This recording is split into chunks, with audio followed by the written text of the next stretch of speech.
It's important to mention that McCarthy was outstanding. Wolves could have scored 3, 4, 5 goals, but he made sure he had pinpoints. But Theo Walcott, after going to Arsenal, at the end of his Arsenal career, it didn't work, moved to Everton. 2 more stars came in and he fell down the pecking order. But now at Southampton, he looks to have found the ease of life.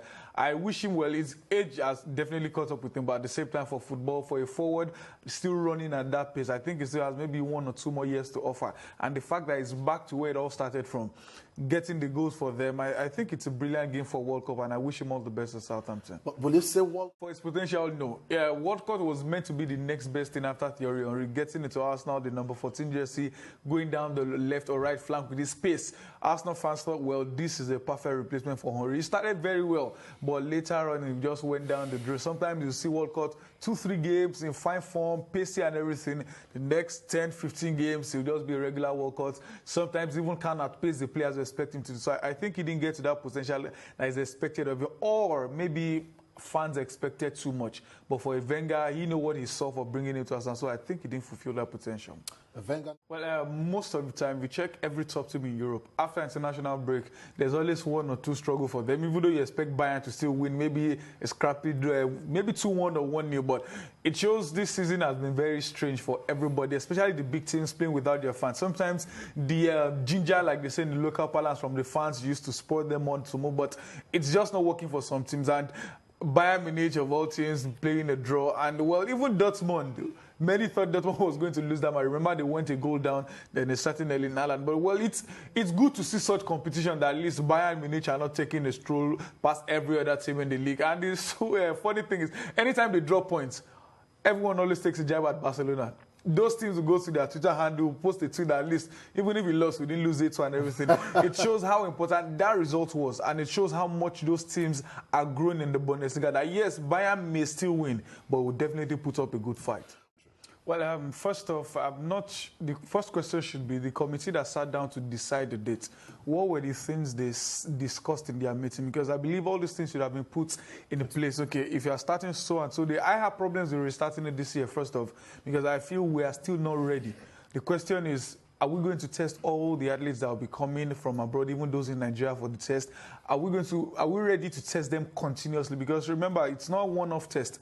You have to test them maybe every 2 or every 3 days continuously to be sure everyone is safe, accommodation and everything. Then it just felt like we have to host this event this year. Olympic Games and Euros is still named after 2020, despite the fact that it will be held in 2021. So I believe they did not plan well. Now they are thinking of, okay, if we start this one, safety is part of the things we are discussing, because we know we Nigerians, we are very peculiar. In terms of would have added, I'm not talking of the previous days or this. You know, they had to sit down, the sport ministry, they said, plus PTF and the committee sat down to discuss, okay, we have to do this. I think the day they chose was the 3rd of December. I believe to have come to that conclusion, they could have thought of, oh, what if this can happen? All the possible negativities that could have affected and all the possibilities. I'm not sure they went deep into thinking about it. I think they just needed to host this event. We've spent lots of money. We've organized this. We are ready in terms of facilities and all. Okay. But the human angle, the health part, is the major challenge. Are we thinking about bringing in people? Are we using only Nigeria? Remember before contact sport, they thought, okay, maybe we'll do it without football and everything. I believe they could have put everything into perspective. And if it means moving it to next year, we can still have Edo 2020 in 2021. It's just about looking at all possible options. And you know, when there are rumors of maybe they postponed, for the first person to bring it out, that person would have heard something. So I believe it's probably going to be postponed until next year. Well, if you hear his statement very well, first off, you could feel the pain, because he thinks they are fully ready, they've done preparations and everything, but unfortunately, it can't happen. And if you listen to him well, there's definitely politics going on. He said they expected a reply since last week Friday. Today is 4 days afterward and still no reply.